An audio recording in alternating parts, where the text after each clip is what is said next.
হঠাৎ করে মহাস্থান গড়ে আমার সাথে এই কাহিনীটাতে ঘটবে আমি কোনোদিন ভাবতে পারিনি। তো কি কাহিনী হবে বিস্তারিত আপনাদের সব খুলে করছি এই ভিডিওতে। তো হ্যালো গাইস, আসসালামু আলাইকুম। আমি আপনাদের প্রাণপ্রিয় রাজীব ভাই, সবসময় আপনাদেরকে একটু বিনোদন দিতে চাই। তো আজকের যে সুন্দর মনে করেন আবহাওয়া, এটা দেখে ভাবলাম একটু জাদুঘর থেকে ঘুরে আসি। তো জাদুঘর যায় ভাই রে ভাই, এই কাহিনীটাতে ঘটবে আমার সাথে আমি ভাবতেও পারি। তো মহাস্থান এসে শুনে কোনো এক সেলিব্রিটি আছে, মহাস্থান কে আসছিল অবশ্যই আপনারা কমেন্টে জানাবেন। তো আমি কেবলই মনে করেন জাদুঘরের ভিতরে ঢুকলাম, আর সবাই আমাকে সাকে ধরছে, মনে হচ্ছে আমি কপ্পাই সেলিব্রিটি। জানি না কবে হাঁটি হাঁটি পাপা করে আপটা করে মনের মধ্যে জায়গা করে নিয়েছি, আমি নিজেও কল্পনা করতে পারিনি। এত এত মানুষ যে আমাকে দেখতেছে, এটা আমি বিশ্বাসই করাতে পারছি না নিজেকে। তো মনে করেন এখানে অনেক বড় ছোট সবাই কন্টেন্ট ক্রিয়েটর আসছিল, সবার সাথে দেখা হলো, মিট হলো, কথাবার্তা অনেক ভালো লাগলো। তবে এখানে অনেকেই ছোট বড় সবাই আসছিল। তো এখানে যে সেলিব্রিটি আসছিল তার ভক্ত দেখে অবশ্যই তার সাথে দেখা করে আসছিল। তো সে তাদের ভক্তদেরকে নিরাশ করে যে এইভাবে মস্তান থেকে চলে যাবে, আমি চাই না তার নামলে হয়তো বা তাকে ছোট করা হবে। তবে এটা ঠিক, তার ভক্তদেরকে নিরাশ করা তার মোটেও ঠিক হয়নি। আশিদের চলে যাওয়ার যে ব্যাপারটা খুব খারাপ লাগছে আমার কাছে। তবে আপনারা যে ছোট ছোট কন্টেন্ট ক্রিয়েটর আছেন, যারা নতুন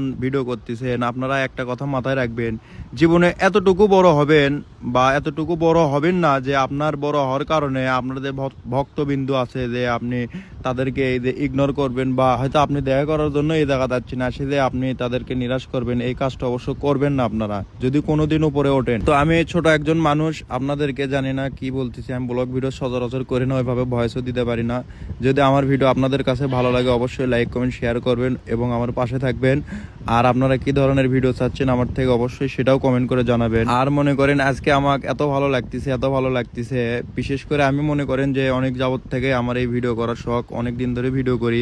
এই ভালোবাসাটুকুর জন্যই আমি ভিডিও করি, টাকা পয়সা হ্যানত্যান ইত্যাদির জন্য আমি ভিডিও করি না। তো এত এত মানুষের ভালোবাসা পাবো আজকে মহাস্থান করে, অনেকেই দূর দূরান্ত থেকে আসে যে আমার সাথে ছবি তুলতেছে বা ভিডিও করলো। এই বিষয়টা আমার কাছে অনেক অনেক ভালো লাগছে। আপনাদের সবার প্রতি আমার ভালোবাসা ও কি কৃতজ্ঞতা রইল। আপনারা সবাই এইভাবে আমার পাশে থাকবেন যাতে আমি ভবিষ্যতে আরো কিছু করতে পারি। তো আজকের মতো এ পর্যন্ত। আপনারা সবাই ভালো থাকবেন, সুস্থ থাকবেন, এবার নিজের খেয়াল রাখবেন। আর না এই ফাঁকে আমি না অ্যাটিটিউড মিউজিক লাগে না, স্লো মোশন মেরে না, ভাবলেই ক্যাঙ্কা লাগিচ্ছে অবশ্যই কমেন্ট করে জানাবেন কিন্তু, ঠিক আছে?